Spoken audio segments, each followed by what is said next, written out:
আজ ঈদুল আজহা, ত্যাগের উৎসব। পৃথিবীর কোটি কোটি মুসলমান আজ এক সুরে স্মরণ করছেন হজরত ইব্রাহিম আলাইসাল্লামের সেই মহান ত্যাগের কথা। কিন্তু এই ত্যাগ কি শুধু পশু কোরবানিতেই শেষ, নাকি এর মধ্যে লুকিয়ে আছে আরও গভীর কোনো বার্তা?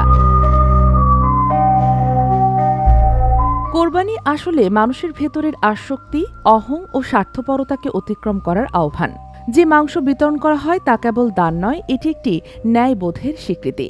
এখানে দারিদ্র্য দূর করার চেয়েও বড় হয়ে ওঠে সম্মিলিত মানবতার স্বীকৃতি। তবে উৎসবের পাশাপাশি দায়িত্বের কথাও ভুলে গেলে চলবে না। কোরবানির বর্জ্য, রক্ত ও চামড়ার সুষ্ঠু ব্যবস্থাপনা শুধু পরিচ্ছন্নতার বিষয় নয়, এটি সভ্যতার প্রতিফলন।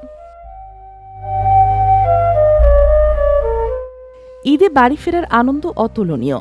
তবে গতকাল টাঙ্গাইলে সড়ক দুর্ঘটনায় ১৫ জনের মর্মান্তিক মৃত্যু আমাদের মনে করিয়ে দেয় উৎসবের উচ্ছ্বাসেও সতর্কতা ও দায়িত্ববোধ জরুরি।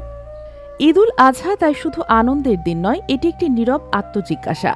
আমরা কি ত্যাগ করতে পারলাম? মানুষের পাশে কতটা দাঁড়াতে পারলাম? এই প্রশ্নের উত্তরেই লুকিয়ে আছে উৎসবের প্রকৃত অর্থ। সকলকে জানাই আন্তরিক শুভেচ্ছা, Eid Mubarak. Sheikh Masuma, news desk, daily our Bangladesh.